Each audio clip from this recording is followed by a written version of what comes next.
Okay, so since we would have gone over this in class, I just want to talk for a minute about expectations on the paper. This is the rubric, pretty straightforward. Please put your name at the top. Please give it a title, not just world religions research paper. Give it a title that's descriptive, that says something a little bit about the paper. Please, no cover page. You don't need to have a cover page, and you do not need to put the abstract that you sent me already again at the top of the paper. You just don't need to do that. Your paper may have changed since you wrote the abstract, and there's no need to do that, so please leave that off. Make sure you do insert page numbers so that it has page numbers in addition to correct spelling and grammar. Make sure you use paragraphs. Some people have a hard time with paragraphs, so make sure that you use paragraphs. I asked on the handout that you use the Chicago Manual of Style.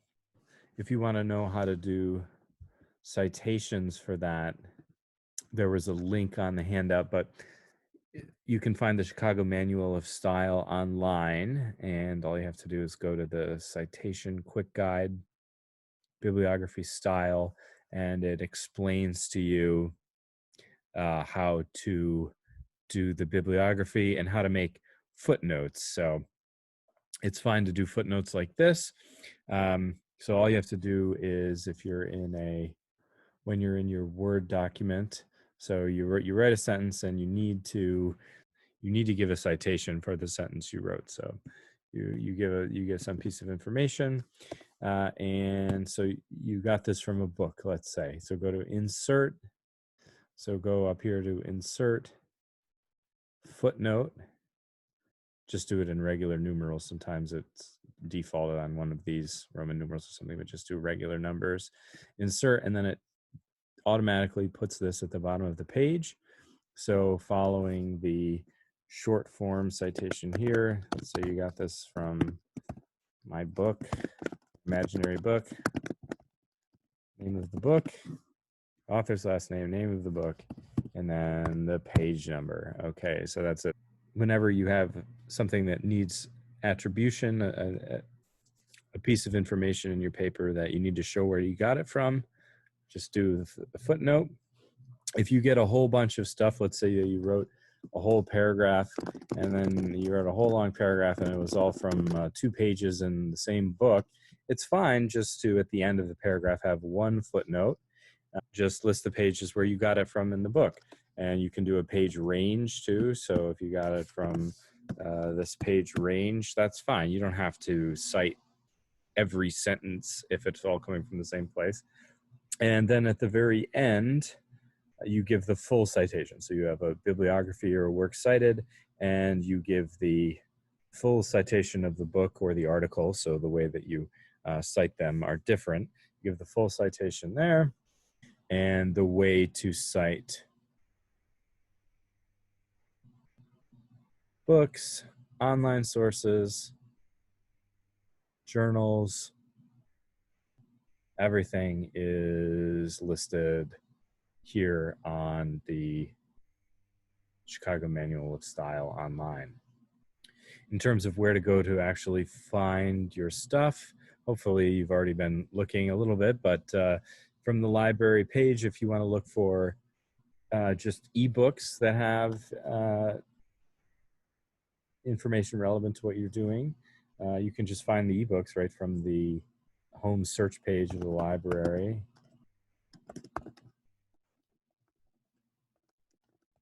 So that's an easy way just to find books, and it will usually give you the ones that are available online first. So it sorts by those. So these are all easy to access. And for academic articles, what you can do is go to Galileo. So go to Galileo, however you get there. You can search Galileo, or the biggest database of academic journal articles in the humanities is in a database called JSTOR. So if you go to databases, AZJ down to JSTOR, this will give you a really big archive of stuff to look for. You can also use Google Scholar. So anything that you need to find here, yeah, this is an enormous resource right here. Remember once again that you really need to have two academic sources, so books or articles. Things like the Bible or the Quran definitely count. They count as a primary source for sure. I prefer that you find them through the library because these are going to be the reliable academic translations of primary sources. If you wrote your paper just on the basis of Google, I'm going to know. It's going to be obvious to me.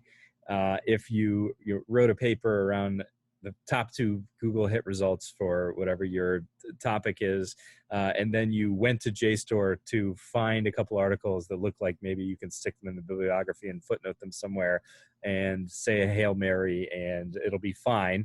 I am also going to know that you did that. So that you remember that 20 points of your paper is the academic effort metric. So it's very obvious to me how much work that you put into your paper. And I'm asking that you really engaged with a question that challenged you and that you actually read what you said you read and got something out of it. And you thought through these questions a little bit for yourself, and then you learned something in the course of writing your paper. So if you fulfill all of these formal criteria, if you write a decent paper, but it's obvious that you didn't put any effort into it, you still only get a B. So please put some work into your paper. Don't start working on it on Wednesday or Thursday morning, which I know some people are going to do. That will not result in a successful paper.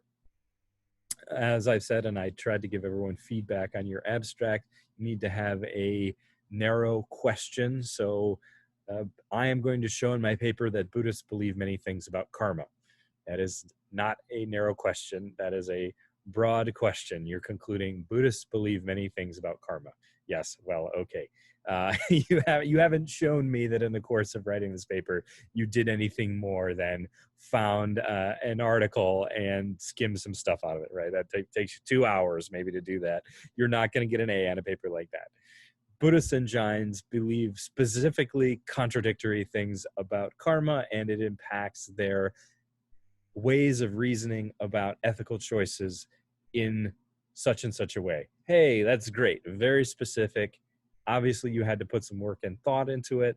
That is on track to being an A paper. It's a narrow question. And yeah, make sure that you proofread, because there is the proofreading metric that's worth 20 points. And make sure that what you're writing makes sense also. If we hadn't had the COVID quarantine, we would have done this exercise in class where you share what you'd written so far with someone else, and they would tell you if it made sense or not and give you feedback. So unfortunately, you will have to be your own sounding board for whether your paper makes sense. But make sure if you're using a big term or a technical term, that's wonderful. Make sure that you understand it for yourself, because if thinking through hard concepts, fancy words, big terms is one part of that academic effort metric. That's one thing that you're doing if you're using these words correctly, that's showing me that you put some work in your paper and that you learned something.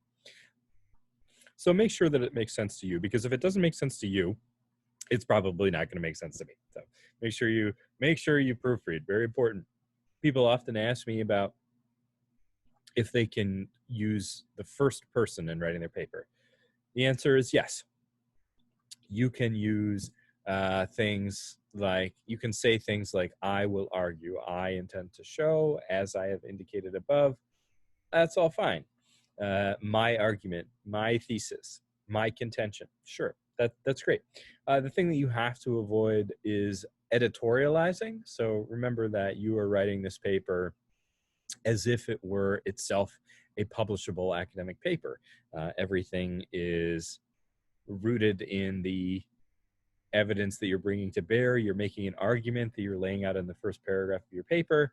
So saying things that make yourself an authority or rely on your own authority, in my opinion, it's my personal belief that this isn't going to get you anywhere. That's not doing intellectual work. You are making an argument, one that is dependent on sources, so dependent on primary sources like religious texts, dependent on data like polls or surveys or sociological work, and you're maybe even engaging with the arguments of others. So you found some scholarly paper that makes an argument, and you say, okay, well, I agree with this much of this person's argument, but I disagree with the other part, and you state your case for it. So please know, in my opinion, sorts of things. And please avoid, remember, again, writing a paper with an academic tone, avoid normative language, that is language that makes value judgments. So conclusions like Christians should do such and such a thing, or the Bhagavad Gita is a truly holy book. Academics aren't in the business of making value judgments or value claims like this. You need to rephrase things to say, a large percentage of Christians today believe that. So this is not a value judgment, but it's a statement of fact. Or many Hindus today believe that the Bhagavad Gita is the fifth Veda and a divinely inspired book. Nothing wrong with saying that. Perfectly true. Nothing wrong with saying that. It helps if you have a source that you can cite to back it up. Nothing wrong with saying that, but you understand the difference between a statement that makes a value judgment and a state that explains the value judgments of others. So academics are in the business of doing the latter thing, not the former thing. And somewhat relatedly, please avoid interjecting personal anecdotes or long stories from your own life. I mean, there's nothing fine with doing that in other classes and creative writing classes and so forth. But this is an exercise in learning to write like an academic and to understand how academics formulate arguments. So please avoid personal stories or getting too personal in the paper. Remember that the tradition of going to college is one that follows on a centuries-old tradition that comes out of medieval monasteries in Europe. So the robes that you wear at graduation are the robes that they're meant to look like the big robes that people wore in the drafty stone castles of the monastery, and the mortarboard that you wear at graduation, that doesn't represent the fact that you were great at planking or the fact that you were great at doing keg stands or something like that. That's not what mortarboards represent. You are part of an academic tradition that is very hundreds of years old, and you are learning to think like an academic, to do this elite kind of justified argumentation. So that's what the point of this this paper is. If we weren't in quarantine right now, I would tell you to go use the library. The library is not haunted.